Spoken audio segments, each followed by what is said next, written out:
What's up, everybody? Welcome to BioS 3 Raw TV. Let's fix this fucking camera angle, make that shit square. Good, now that we're squared off, let's have this discussion. So tonight's a video that I really wish I didn't have to make. But again, here we are, future proofs past. And it's hard when I put out information throughout the years, and people make fun of it, people laugh at it, and they go to the science, and they go to the studies, and they say, see, Jerry's wrong. And they repeat what they're reading science-wise, or what they're repeating data-wise, etc. But they don't actually understand what they're actually reading. And they can't think any further than what that actually says on the screen. And they basically they take a little bit of real information and create a whole narrative in their head to convince themselves or to rationalize things, to make things be the way that they want them, even though that's not reality. And we've gone through this many times in the past, and things that I've said before, like, collagen for one thing. When I put up the videos about collagen, everybody thought I was nuts. Here we are, not only is collagen made by just about every major company out there, but it's in supermarkets. There are actual infomercials on TV about collagen. Within 2 years' time of me making that video talking about collagen, that came to fruition. Now, here we are again. Now, let me just start off by saying I'm not against stimulant pre-workouts at all. I myself use them plenty of times. I do believe that they have a place.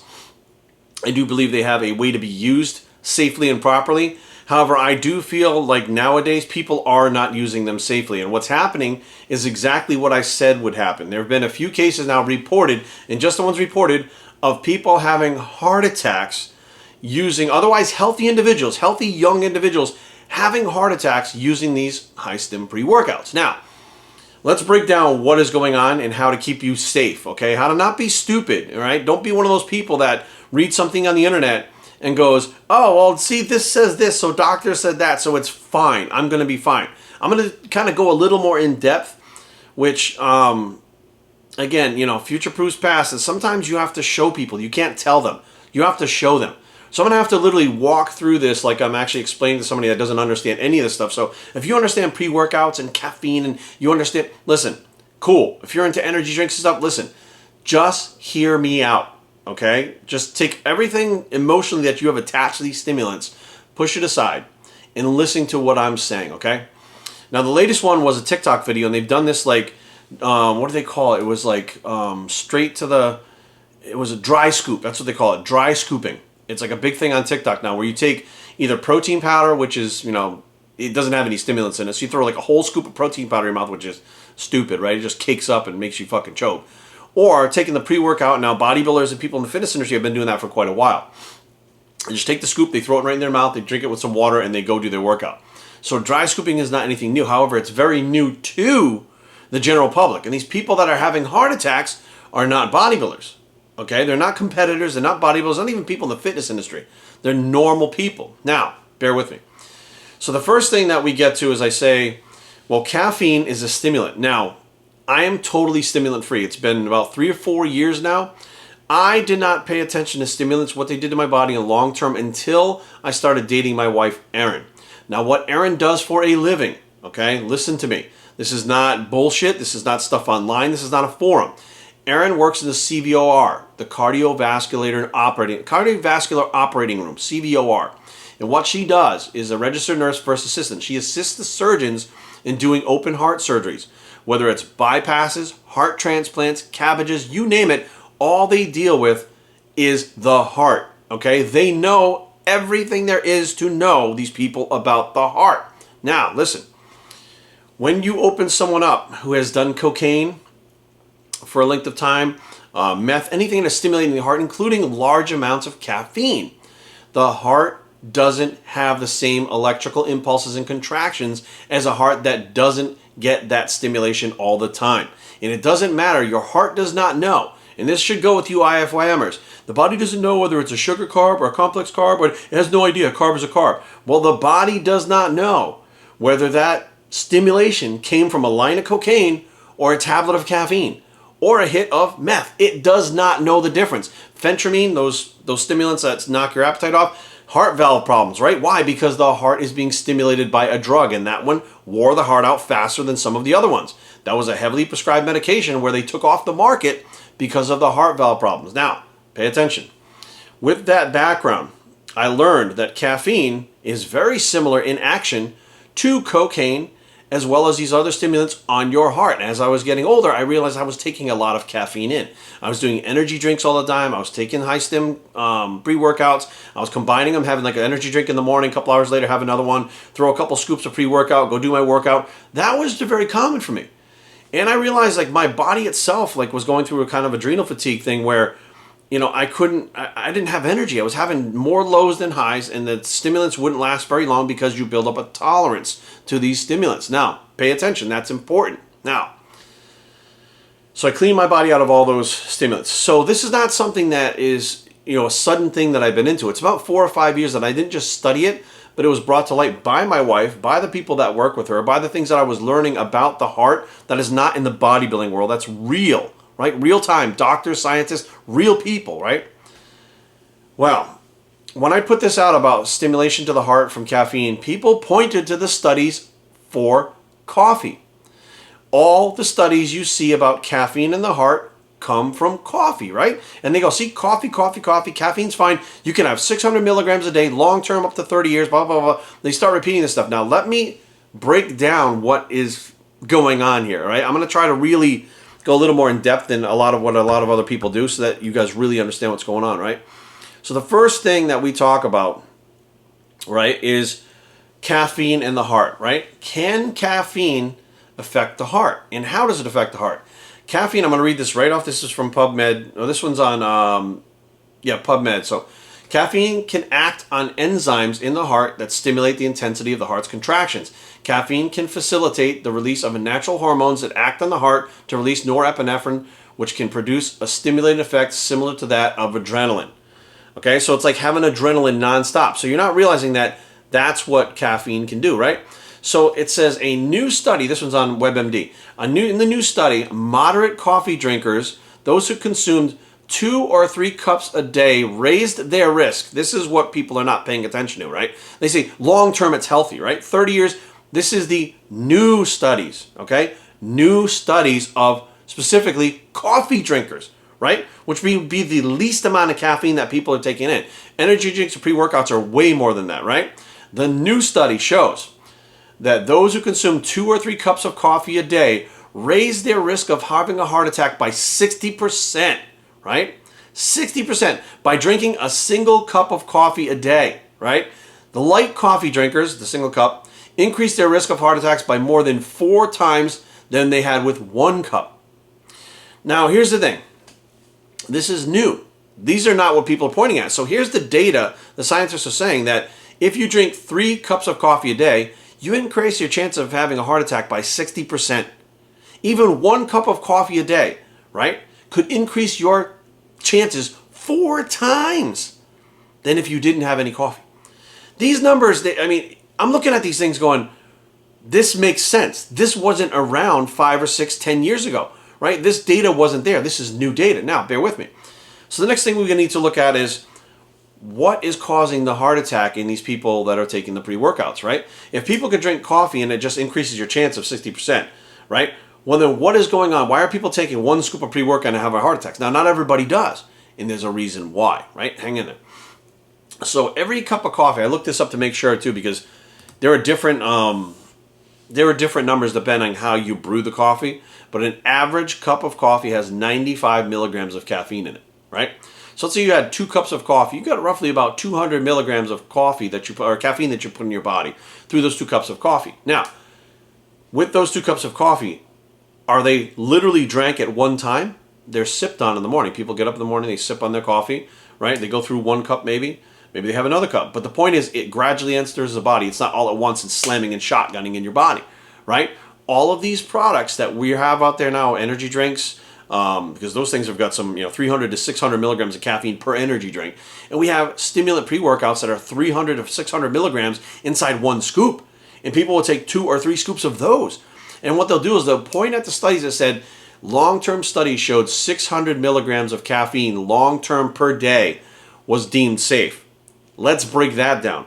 600 milligrams a day, not in 1 shot.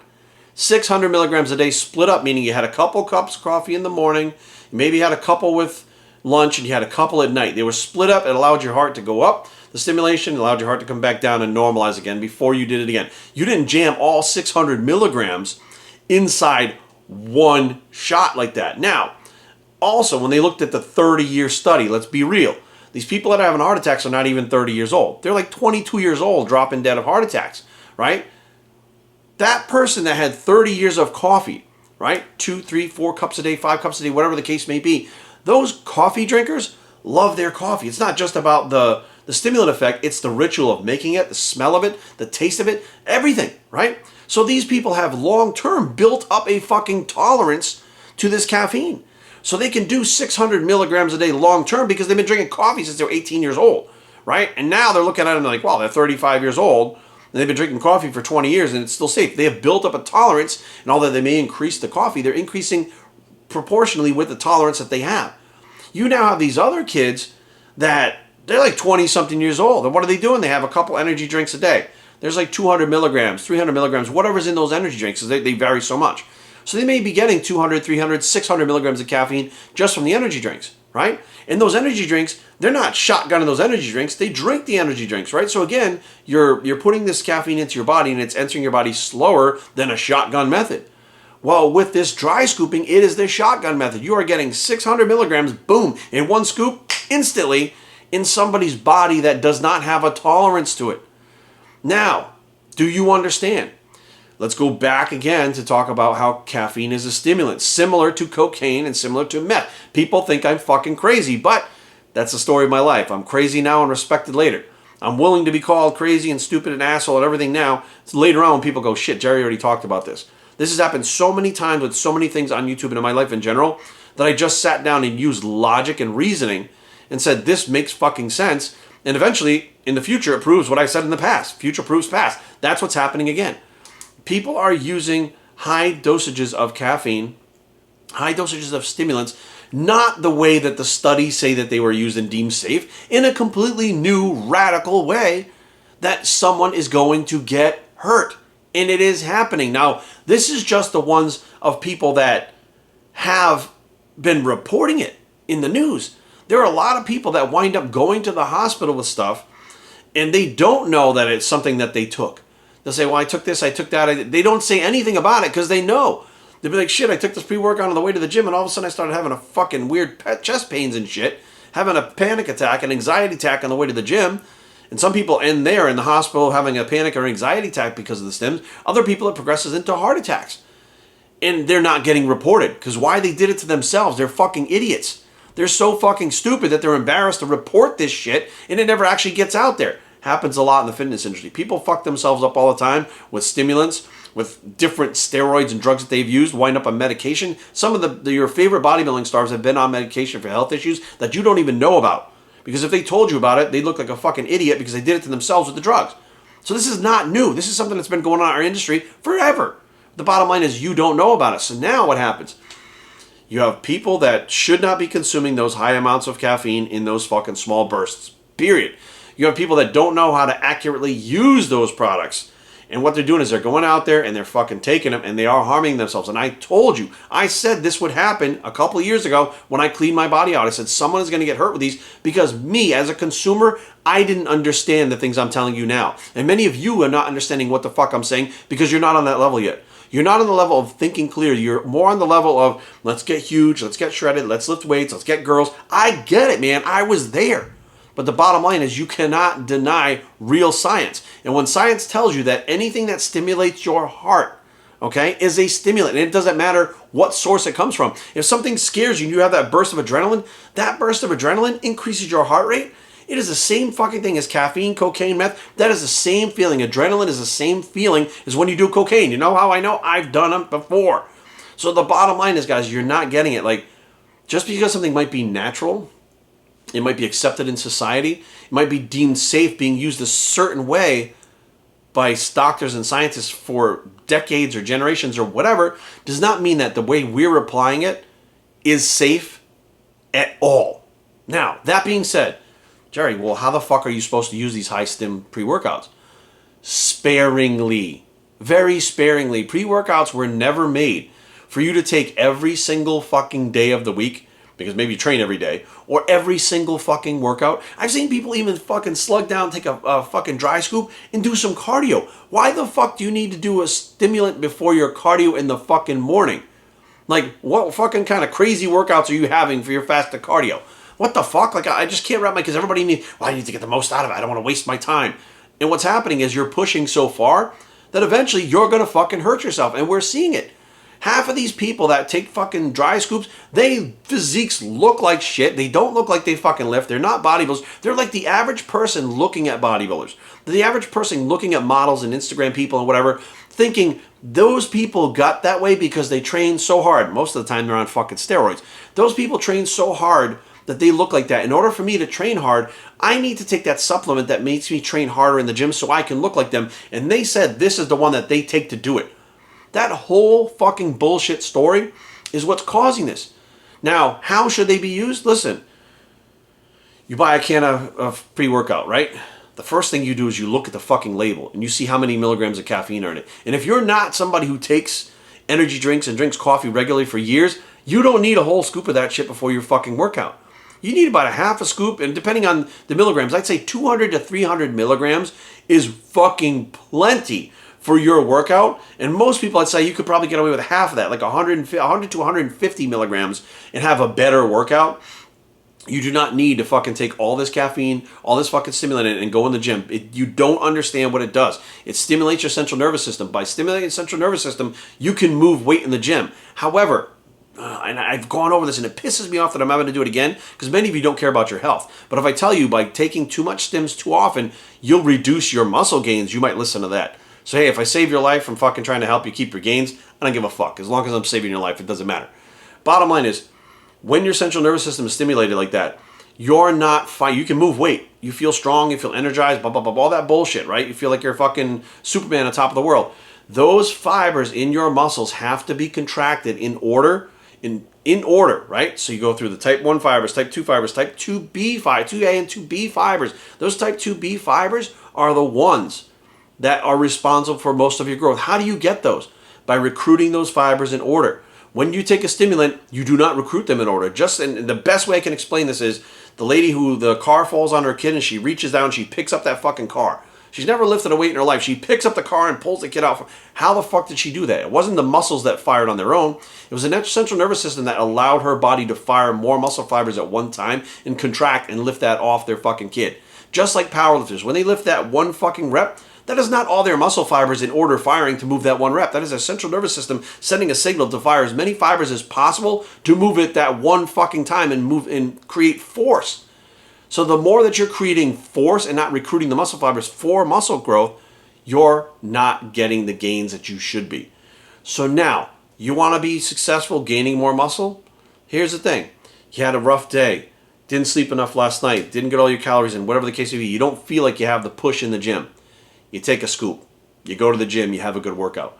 The next day, you had all your meals, you feel good, you had a workout the day before. You don't feel like you need it, you don't take it. Right? The next day, you don't feel like you need it, don't take it. The next day, you feel a little sluggish, you take a half a scoop. You adjust it based on your day and what you need. You don't simply just plug it in and try to adjust the rest of your life around the fucking pre-workout, which is what you guys have been doing for the last 10 years. So while the products have their place, and I agree with them, and I have used them in the past, and I don't disagree with using them, they have to be used the right way like everything else, whether it's steroids or cardio or even the way you use food. All of the things need to be used right in order to get the results that you want. But the bottom line is, fucking with some of these things like caffeine, people forget caffeine is a fucking drug. It is a stimulant. It can have side effects that can not only fuck you up but kill you, and you forget that fact because why? Because there's so many bright labels on these energy drinks and shit, right? And because all of your favorite pros are fucking taking dry scoops to the fucking dome, right? And because you've seen people drinking coffee for the last 30 years every single day and they're still alive. So when you Google, you find those coffee studies and it says it's safe, and you go, see, it's safe, everything's safe, safe. And then somebody fucking has a heart attack, you're like, well, they must be stupid. No, they did the same shit that you're doing, but it caught up with them first. Hopefully you're one of the lucky ones like I was, man. I used some fucking stims back in the day. Listen to me. I would use 4 ephedrine, which is fucking 100 milligrams of ephedrine hydrochloride, right? 4 with 1 200 milligram tablets of caffeine, right? No dose. 1 aspirin. And on top of that shit, sometimes I wound up taking the fucking DMAA pre-workouts on top of it. I would combine all that shit and go to the gym. No wonder why I was able to lift some fucking heavy weights. And no wonder why it took me sometimes a really long time to build muscle than other times. The bottom line is I've been there, I've done it, and I understand it now. I'm lucky enough to have gotten away with it without fucking myself up permanently. And my goal is to get this out there to you guys, so maybe that happens to you. Not you guys don't get fucked up, but you guys save yourselves from getting fucked up. But the bottom line, to be running around thinking that this shit is safe, you can't even read between the lines on what this fucking shit says. You can't even understand that fucking... Right, we'll read another one. How much caffeine is safe per day? Most recommendations say that 200 milligrams of caffeine is safe for most adults to have per day. Where the fuck did you read? And that's on the healthcare.org. Where the fuck did you hear them say a 200 milligram dose at one time is safe? Per day. Meaning when you wake up in the morning to the time you go to bed. You don't even understand that. All you say is 200 milligrams a day. I can take 200 milligrams. That's not what that says. Use your fucking brain. You don't even know what the fuck you're reading. You're making decisions for your body and your health based on shit that you don't even understand. So hopefully you guys will fucking stop and use your fucking brain for once when you look at this shit and realize, okay, I'm reading it like this. It can be interpreted like that, but that's not what it really says. When it says 200 milligrams is safe for most adults to have per day, that does not mean 200 milligrams shotgun straight to your mouth, dry scooped, all in one shot. If you took that 200 milligrams and you poured it in the thing and you stirred it up and you sipped on it, like if you take an energy drink, people are not shotgunning those things. They drink them a little bit at a time. They may have a few of a day, but it's gradually entering your body, and it's not giving you those huge spikes of stimulants that can put your heart at risk. So guys, just be fucking smart. Use your head. You guys are not fucking dumb. You're just literally following what other people are doing online. That's dumb, but it doesn't mean that you're fucking dumb. You guys are smarter than this. You guys have a fucking brain. If I can figure this shit out, guys, you can figure this shit out. And if I'm telling you guys this, then you can go look for yourself and make your own decisions. And hey, if you want to take 600, 800, 1,000 milligrams, dry scoop to the fucking dome every day, by all means, do whatever the fuck you want. I just don't want to fucking hear about it when you're in the hospital and somebody like my wife is taking care of you because you're fucked up and you did some dumb shit that you shouldn't have done, when all you had to do was use your fucking brain for 2 seconds. Like, you guys don't even understand the shit that goes on in these fucking hospitals that you never fucking hear about. And what's fucked up is she can't tell me all the stuff because that's a HIPAA violation. They could say, hey, the heart is like this. This is what happens if you consume like this. They can explain based on the things that they've seen what happens to the heart when stims are introduced. And that's all I fucking need. I don't need any fucking examples. All I need to know is how that fucking works. And then I'm like, that makes sense. That makes a lot more sense than the bullshit I'm reading here. And also makes sense why the fuck people are having heart palpitations, panic attacks, and heart attacks on pre-workouts. The bottom line is, guys, not everything is what it seems. In science, again, what may have been deemed safe 30 years ago may not be today. So don't just stop at the first thing that you find and be like, okay, that's good. Dig, man. Dig. Don't just Google. Go to all other places like DuckDuckGo, Bing. Use those other things that shit pops up on that are not just the first page that are paid for on Google. Right? And go on Google and dig 10 pages back. Right? Use different keywords inside the searches to find what you're looking for. Don't just go, is caffeine safe? You know what I mean? Because you're going to find some really random shit that doesn't make any sense. To you it'll make sense, but it's going to be shit like this, where it tells you that 200 milligrams is safe, and you're taking 200 milligrams fucking at one shot, and all of a sudden you're having a panic attack. You're like, why? I thought it said it was safe. That's why. Do your research, do your due diligence, and don't just take my word for it. Go out there and research for yourself. BioStrength@gmail.com. Leave comments down below, but don't fight. BioStrength.com is a blog. It's the caffeine is not what it's cracked up to be bicep. It's still there, and we are